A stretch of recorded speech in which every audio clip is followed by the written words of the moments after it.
네, 확진자 수가 300명을 넘은 가운데 체육시설과 사우나를 비롯한 일상생활에서 소규모 집단 감염이 속출하고 있습니다. 방역당국은 내일부터 서울, 경기 지역을 중심으로 거리 두기를 1.5단계로 높입니다. 자세한 소식 취재기자 연결해서 알아봅니다. 박희재 기자. 네, 저는 성동구에 있는 한 체육시설 앞에 나와 있습니다. 네.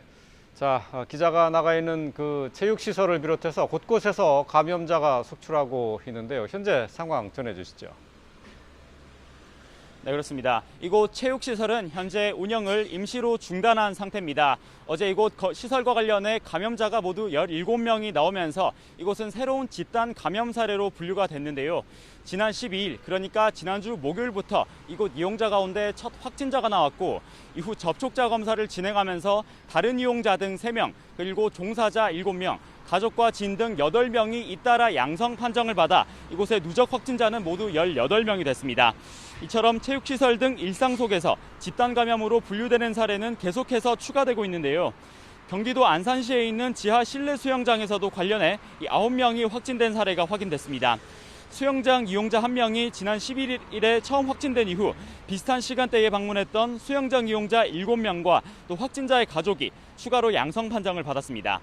일상 속 생활 감염도 속출하고 있습니다.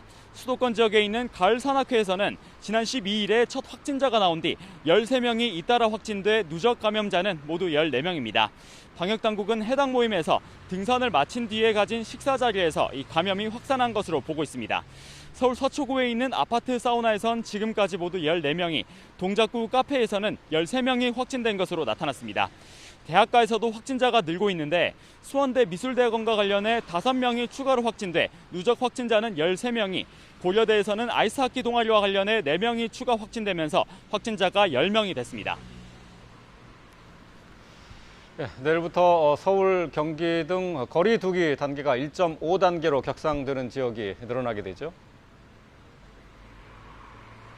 네, 그렇습니다. 방역당국이 최근 마련한 거리두기 단계별 기준에 따라 내일부터 서울과 경기 지역을 중심으로 거리두기를 1.5단계로 높일 예정입니다. 강원도에서는 감염자가 속출한 철원을 비롯해 일부 지역에서만 일단 1.5단계가 적용되고 광주광역시에서는 격상 기준에는 미치지 못했지만 1.5단계로 높이기로 자체 결정했습니다. 이에 따라 내일부터 클럽을 비롯한 유흥시설 5종과 노래 연습장, 결혼식장, 식당, 카페 등 시설에서는 시설 면적 4제곱미터당 1명으로 이용 인원이 제한됩니다. 정규 예배나 미사, 법회 등 종교 활동도 이 좌석수를 30% 이내만 이용할 수 있도록 했고 등교하는 학생들도 3분의 2 이하로 제한됩니다. 방역당국은 감염이 일상으로 들어와 전국적으로 어디서든 전파가 가능한 상황이라며 더 경각심을 가지고 방역수칙을 준수해달라고 강조했습니다. 지금까지 서울 성동구에 있는 한 체육시설 앞에서 YTN 박희재입니다.